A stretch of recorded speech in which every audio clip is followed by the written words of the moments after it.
नमस्कार दर्शकों, आज हम आपको लेकर चलेंगे 511 वर्ष पूर्व की उस ऐतिहासिक घटना की ओर जिसके रहस्य से पर्दा संत रामपाल जी महाराज ने उठाया। और इस घटना का संबंध एक ऐसे महापुरुष से है जिसे कोई संत तो कोई कवि तो कोई भगवान मानता है, जिनका नाम है कबीर साहिब जी। जी हाँ दर्शकों, कबीर साहिब को कोई संत तो कोई कवि तो कोई भगवान मानता है, लेकिन दर्शकों संत रामपाल जी महाराज ने इस ऐतिहासिक घटना का रहस्य जिन साक्ष्यों के साथ दिया है, जिसे जानने के बाद आप स्वयं इस निर्णय तक पहुंच जाएंगे कि वास्तव में कबीर जी कौन थे। तो इस रहस्य को जानने के लिए देखिए यह पूरा वीडियो।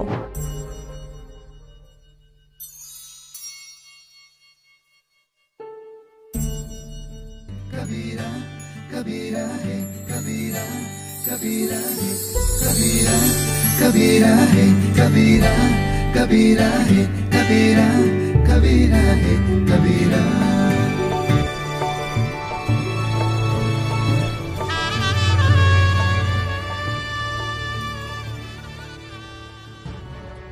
पूर्ण परमात्मा सर्वश्रेष्ठी रचनहार कबीर देव प्रत्येक युग में इस धरा पर अवतरित होते हैं और एक आम जन साधारण की तरह लीला करते हुए अपने वास्तविक घर यानी सतलोक की जानकारी भक्त समाज को देते हैं। लेकिन उस समय अधिकांश लोग परमेश्वर की पहचान नहीं कर पाते। लगभग 625 वर्ष पूर्व पूरी सृष्टि को बुनने वाले कबीर साहिब जी काशी नगर की जुलाहा बस्ती में एक टूटी सी झोपड़ी में 120 वर्ष तक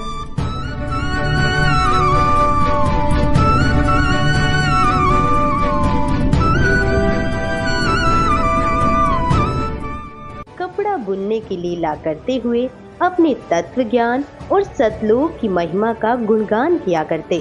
उन्होंने समाज में फैले पाखंडवाद को समाप्त किया और भक्तों को एक सच्ची भक्ति का मार्ग दिखाया। इस भक्ति के फल स्वरूप लोगों को परमात्मा का वास्तविक लाभ मिलने लगा। इससे प्रभावित होकर उस समय के हिंदू और मुस्लिम दोनों धर्मों के 64 लाख श्रद्धालु कबीर परमेश्वर जी के शिष्य बन गए। वहीं दूसरी तरफ कबीर परमेश्वर जी को एक आम भक्त, संत व गरीब जुलाहा समझ उस समय के मुल्ला, काजी, पंडित और ब्राह्मण कबीर साहिब जी की महिमा चारों ओर फैलते देख ईर्ष्यावश आए दिन उन पर जुल्म करने की अस्थायी कोशिश करते ही रहते थे। जब सब षड्यंत्र फेल हो गए तो काशी के सभी पंडितों और काजी मुल्लाओं ने सभा करके निर्णय लिया कि कबीर एक निर्धन जुलाहा है। हम इसके नाम से पूरे हिंदुस्तान में चिट्ठी भिजवा देते हैं कि कबीर सेठ पुत्र नीरू जुलाहा कॉलोनी बनारस वाला 3 दिन का भोजन भंडारा करने जा रहा है।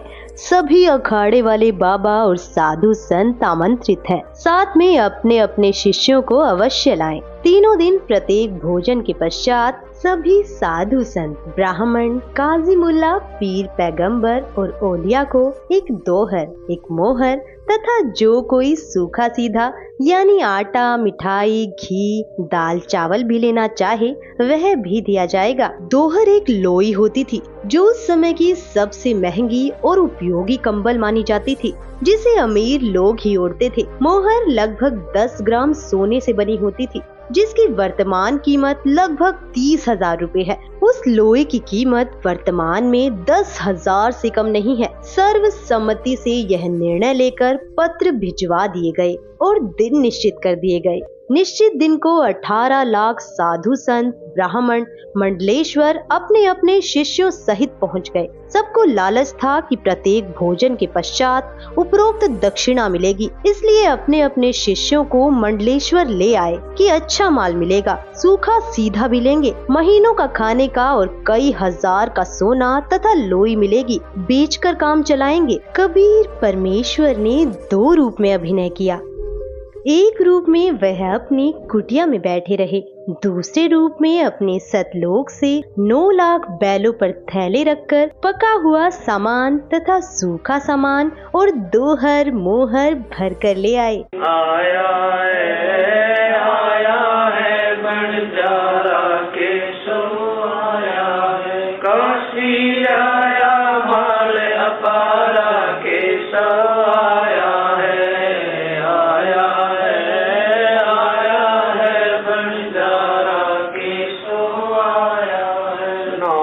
लख बोडी भरी विशंबर 9 लख बोडी भरी विशंबर दिया कबीर भंडारा केशव आया है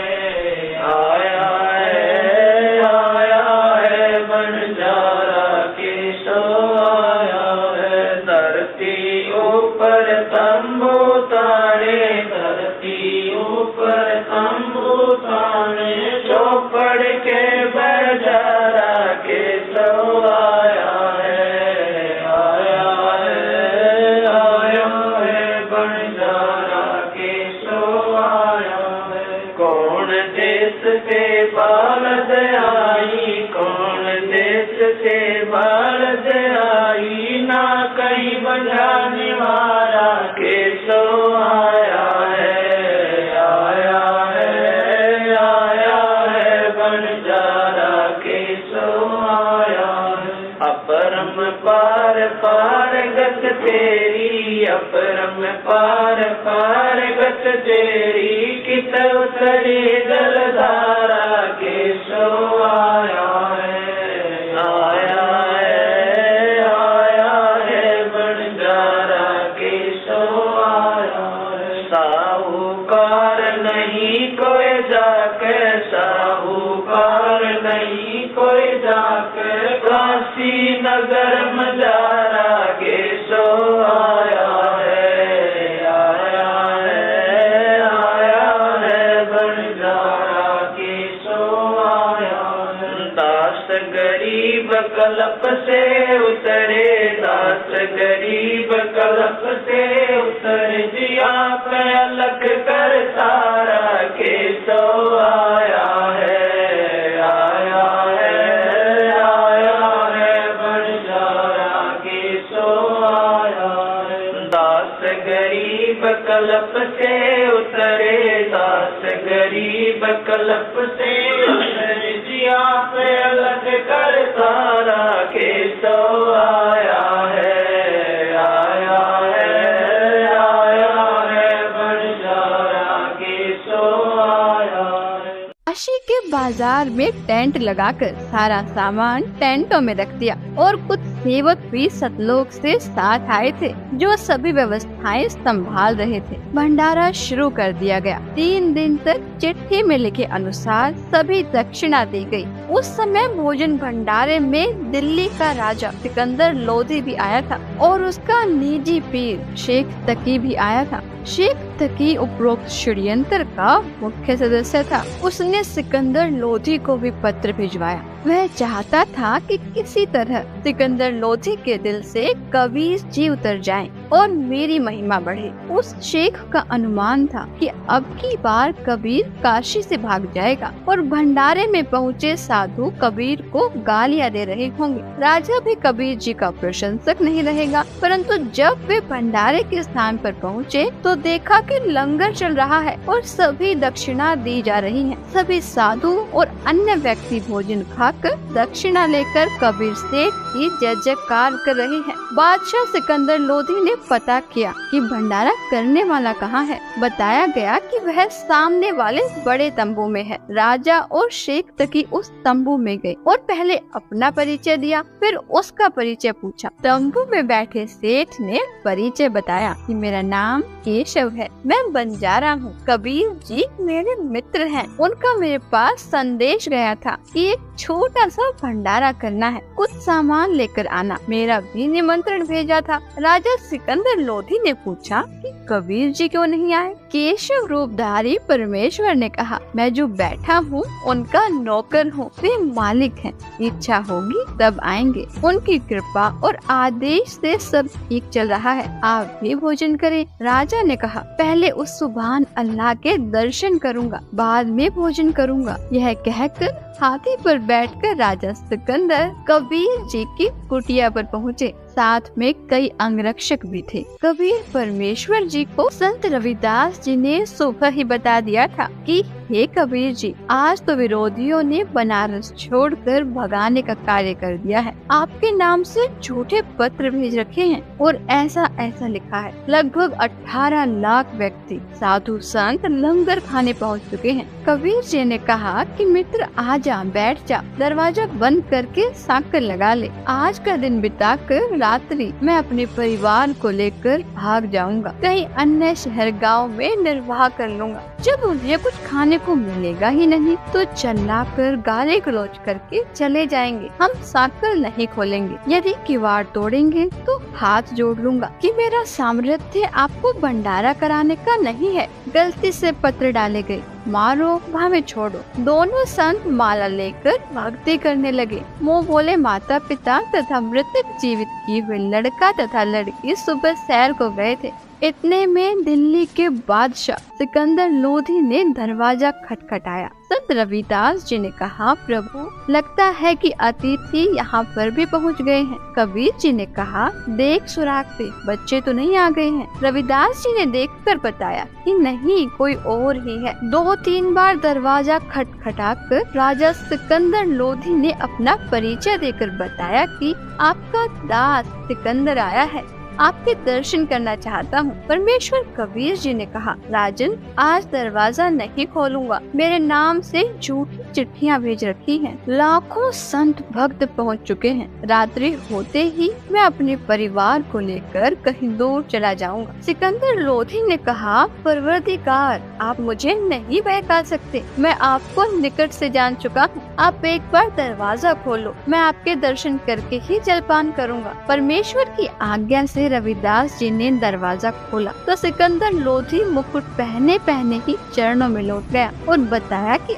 आप अपने आप को छिपा कर बैठे हो। आपने कितना सुंदर भंडारा लगा रखा है। आपका मित्र केशव आपके संदेश को पाकर सर्व सामान लेकर आया है। आपके नाम का अखंड भंडारा चल रहा है। सभी अतिथि आपके दर्शनाभिलाषी हैं। कह रहे हैं कि देखे तो कौन है कबीर सेठ जिसने ऐसे खुले हाथ से लंगर कराया है। मेरी भी प्रार्थना है कि आप एक बार भंडारे में घूमकर सबको दर्शन देकर कृतार्थ करें। तब परमेश्वर कबीर जी उठे और कुटिया से बाहर आए तो आकाश से कबीर जी पर फूलों की वर्षा होने लगी और आकाश से आकर सिर पर सुंदर मुकुट अपने आप पहना गया। तब हाथी पर बैठकर कबीर जी तथा रविदास जी व राजा चले तो सिकंदर लोधी परमेश्वर कबीर जी पर चंवर करने लगे और पीलवान से कहा कि हाथी को भंडारे के साथ लेकर चल। जो भी देखे और पूछे काशी वालों से कि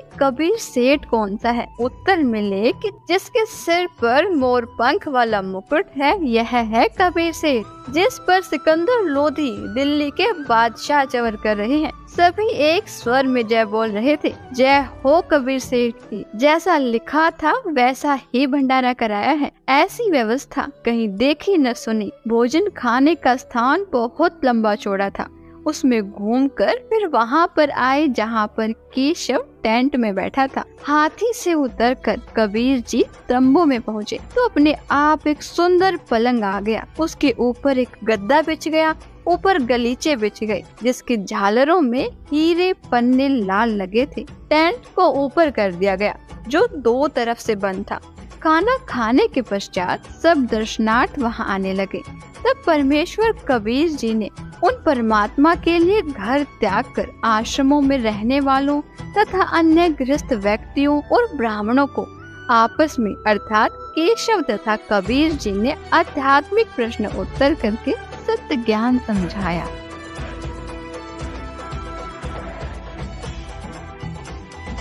चौपड़ के बाजार फिर कर आए के सो पास, गरीबदास कुर्बान गति क्या क्या कहूँ विलास।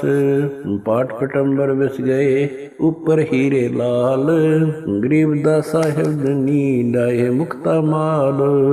केसो और कबीर का तंबू माई मिलाप, गरीबदास 8 पैर लग गोष्ठी निजगर गाप। केसो कहत कबीर से पूछत बाता बीन, गरीबदास क्यों उतरे ऐसे मुल्क मलीन। 100 योजन पर लगत है या दुनिया की गंद, गरीबदास केसो कहे हाड चाम का फंद। सुन कबीर सुर वेद हूँ कैसो कष्ट करंत, गरीबदास गंदे मनुष्य मेला आन भरंत। विष्टा जिनके देह में मगन फिरे दिन रात, गरीबदास कैसो कह जिन सिर यम की घात। सुन कबीर मन भावने तुम्हारी बात अगाध, गरीबदास कैसो कह तुमसे तुम ही साध। धन कबीर कुर्बान जा ऐसी रहरी तुम्हार, गरीबदास के सो कह छोड़िए गंदा संसार।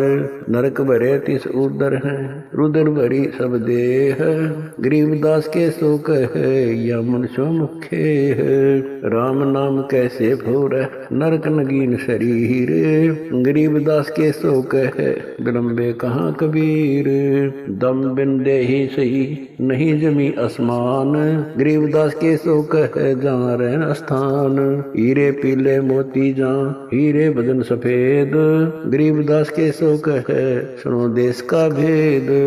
लाल श्याम जहाँ रतन है नहीं भौतिक आकार, गरीबदास के सो कह चल कबीर परिवार। सुन के सो अब वंदना कह कबीर संदेश, गरीबदास लोक में है हमारा परवेश। आड चाम की देही में दूध रतन सरवंत, गरीबदास घट पिंड में ऐसे है भगवंत। तन दूधी को पाड़ कर जय कोई देखे दूध, गरीबदास उस पिंड में आड चाम और गूद। हमरे ही हुनियारे है अमरा सर्जनहार, गरीबदास विधि भेद सुन खुला मुक्ति द्वार।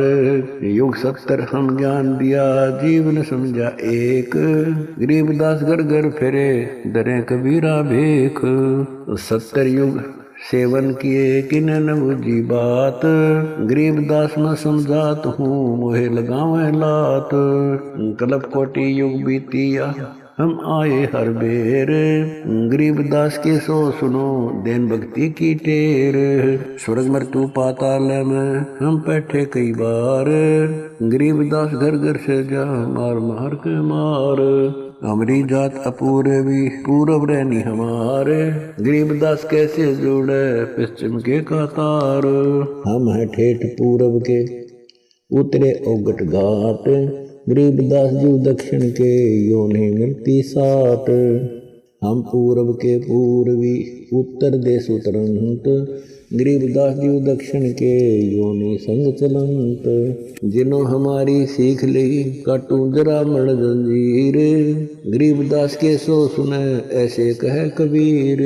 फिर बाजी विद न रचे वह नी जीव अवंत, गरीबदास सत्यलोक में अमर पटा पावंत। अनंत कोट बाजी जहाँ रचे सकल ब्रह्मंड, गरीबदास मैं क्या करूं काल करत जीव खंड। किलों काल निकंद हूँ जीव वंश नहीं होए, गरीबदास जुल्ला कहे शब्द न बूझे कोए। मनुष्य जीव क्या बात है पशु पक्षी परवान, गरीबदास जुल्ला कहे करहूँ हंस अमान। मैं बंजारा आदि का यही हमारी साट, गरीबदास जी अबे करूं बोर न आवे बाट। एक गाड़ा एक जलाइए यानी मोए सुहाए, गरीबदास सतलोक में देहूं जीव पहुँचाए। सोन कबीर के शोक है जो कुछ करो शौकीन, गरीबदास मुख्तार तुम ही दीन वे दीन।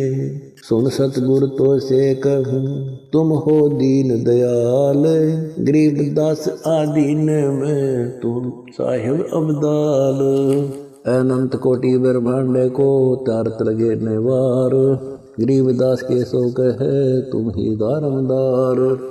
तुम ही दारमदार हो यहाँ कल्प नहीं इंच, गरीबदास के सो कहे सब तुमरे ही परपंच। के सो चले सौदाम को 9 लाख बोली लीन, गरीबदास बंधन किया बाजत है सुरबीन। के सो और कबीर जित मिलत बेता एक, दास गरीब कबीर हरि धरते नाना भेख। बंजारे और बैल सब लाए थे भरमाल, गरीबदास सतलोक को चले गए तत्काल। आवत जाते ना लखे कौन नाम प्रकाश, गरीबदास बूझ है कहाँ गए हरिदास। हरि में हरि के दास है दासन के हरि पास, गरीबदास पद अगम गति सात की उदास। चलो सिकंदर बादशाह क्यों व्यर्था भक्त कमाए, गरीबदास उस पीर के तन मन लगी भाए। जेता शहर कबीर का हमरे बहुत अनेक, गरीबदास एक तक के लगी जुबान में। गूंगा भया बोला नहीं जवाब जुबान, गरीबदास मारा पड़ा बिन ही करो कमान। इतना दोष दरे कहाँ दग्ध जमी आसमान, गरीबदास गूंगा भया बहरा हुआ कान।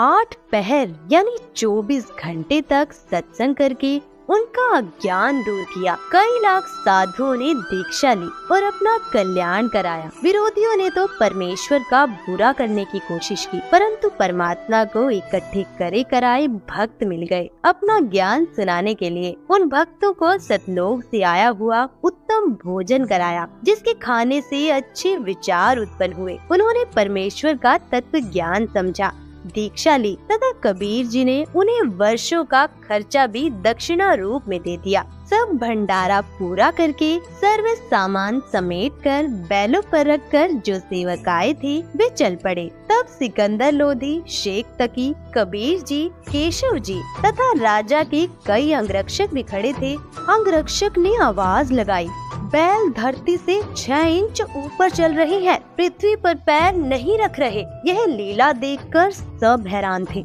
फिर कुछ देर बाद देखा तो आसपास और दूर तक न बैल दिखाई दिए और न बंजारे सेवक। सिकंदर लोधी ने पूछा, हे कबीर जी, बंजारे और बैल कहाँ गए? परमेश्वर कबीर जी ने उत्तर दिया कि जिस परमात्मा के लोक से आए थे उसी में चले गए। उसी समय केशव वाला स्वरूप देखते ही देखते कबीर जी के शरीर में समा गया। सिकंदर राजा ने कहा, हे अल्लाहु अकबर, मैं तो पहले ही कह रहा था कि यह सब आप कर रहे हो, अपने आप को छिपाए हुए हो। शेख तकी तो जल भून रहा था, कहने लगा कि ऐसे भंडारे तो हम अनेकों कर दे। यह तो महोछा सा किया है, हम तो जग जोनार कर देते।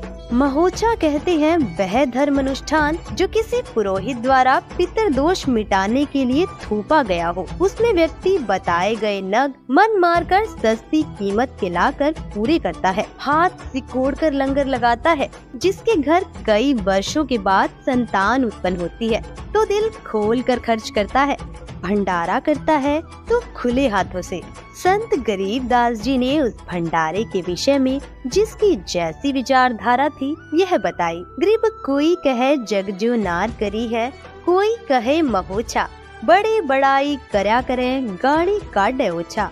भावार्थ है कि जो भले पुरुष थे वे तो बड़ाई कर रहे थे कि जग जो नार करी है, जो विरोधी थे वो ईर्ष्यावश कह रहे थे कि क्या खाक भंडारा किया है, यह तो महोछा सा किया है।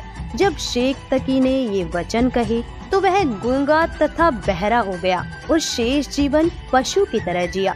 अन्य के लिए उदाहरण बना कि अपनी ताकत का दुरुपयोग करना अपराध होता है और उसका भयंकर फल भोगना पड़ता है। दर्शकों, अभी आपने देखा कि पूर्ण परमात्मा कबीर जी ने अपनी समर्थता का परिचय देते हुए 3 दिन तक 18 लाख साधु संतों को केशव बंजारा रूप में सतलोक से आकर भंडारा कराया था। और ऐसे ही दिव्य भंडारे को वर्तमान समय में संत रामपाल जी महाराज द्वारा 10 से अधिक सतलोक आश्रमों में साल में 6 बार करवाए जाते हैं, जिसमें पूरे विश्व को आमंत्रित किया जाता है, जिससे यह सिद्ध होता है कि समर्थ पूर्ण परमात्मा कबीर जी ही वर्तमान समय में संत रामपाल जी महाराज के रूप में इस धरा में मौजूद हैं, क्योंकि समर्थ कबीर परमात्मा के बिना पूरे विश्व को भंडारा कराना संभव नहीं है। दर्शकों, इस वीडियो में आपने कबीर साहिब की 18 लाख साधु संतों को दिव्य भंडारा कराने की एकमात्र लीला के विषय में जाना, लेकिन कबीर परमात्मा ने आज से लगभग 600 वर्ष पूर्व ऐसी अनेक लीलाएं की थीं। कबीर साहिब की संपूर्ण लीलाओं की विस्तृत जानकारी जानने के लिए संत रामपाल जी महाराज के मंगल प्रवचनों को प्रतिदिन देखिए संत रामपाल जी महाराज YouTube चैनल पर।